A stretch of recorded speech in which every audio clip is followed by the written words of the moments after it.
আসসালামু আলাইকুম ওয়া রাহমাতুল্লাহ। আলহামদুলিল্লাহি রাব্বিল আলামিন ওয়াল আকিবাতু লিল মুত্তাকিন ওয়াসসালাতু ওয়াসসালামু আলা রাসূলিল কারীম, আম্মা বাদ।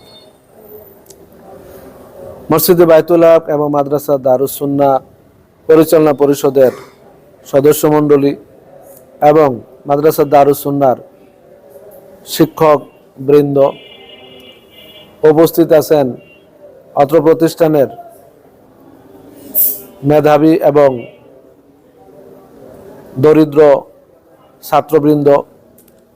আমরা এই কনকনে শীতের মধ্যে আল্লাহ রাব্বুল আলামিনের শুকরিয়া আদায় করি যে আল্লাহ তাআলা আমাদেরকে এই অবস্থায় তার ইবাদত বন্দেগী করার তৌফিক দান করেছেন। সেজন্যে তার দরবারে শুকরিয়া তান পাঠ করে আলহামদুলিল্লাহ। অতঃপর লক্ষ কোটি দুরুদ এবং সালাম প্রেরণ করছি আমাদের প্রিয় নবী জনাবে মুহাম্মদ রাসূলুল্লাহ সাল্লাল্লাহু আলাইহি ওয়াসাল্লামের প্রতি। আসলে আমরা বাংলাদেশের যে প্রেক্ষাপট, বর্তমানে প্রচণ্ড শীত চলছে, হিমেল হাওয়া, এবং আজকে কয়েকদিন যাবৎ সূর্যের দেখাই মিলছে না। এই প্রচণ্ড শীতের মধ্যে মানুষ মানবেতর জীবনযাপন করছে। এই অবস্থায় আল্লাহ রাব্বুল আলামিনের কাছে আমাদের আবেদন থাকবে, আমরা যেন এই কষ্টটা সহ্য করতে পারি, আমাদের জন্য ধৈর্য ধরার আল্লাহ তৌফিক দান করেন। আর আমরা আজকে কিছু কম্বল বিতরণ করব। গতকালকে আমরা আমাদের পাশে মসজিদ মাদ্রাসা আছে ভাসান থেকে, সেখানে আমরা কিছু কম্বল বিতরণ করেছি। আগামী দিনও আমরা আবার রূপগঞ্জে এই জামিয়াতুল ফুরকান আস-সালাফিয়া মাদ্রাসায় কিছু কম্বল সেখানেও বিতরণ করা হবে। তো তারই অংশ বিশেষ আজকে এই বাংলাদেশের অন্যতম শিক্ষা প্রতিষ্ঠান মাদ্রাসা দারুস সুন্নাহর ছাত্র এবং ছাত্রীদের মধ্যে আমরা কম্বল বিতরণ করছি।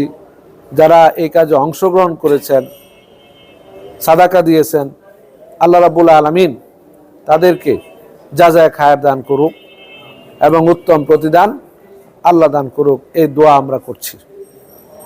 আমরা পরস্পর একে অপরের সহযোগিতা করব এবং আমরা দ্বীনের কাজে, বিশেষ করে এই মানবিকতার এবং কল্যাণের কাজে আমরা অগ্রণী ভূমিকা পালন করার চেষ্টা করব। কেননা বিশ্বনবী জনাবে মুহাম্মদ রাসূলুল্লাহ সাল্লাল্লাহু আলাইহি ওয়াসাল্লাম বলেছেন, আদ-দ্বীন আন-নাসিহা, দ্বীনই হলো, ওই দিনটাই হলো কল্যাণ কামনা করা এবং আত্মমানবতার সেবায় মানবিকতা প্রদর্শন করা, মানবিকতা দেখানো, মানুষের সেবায় এগিয়ে আসা।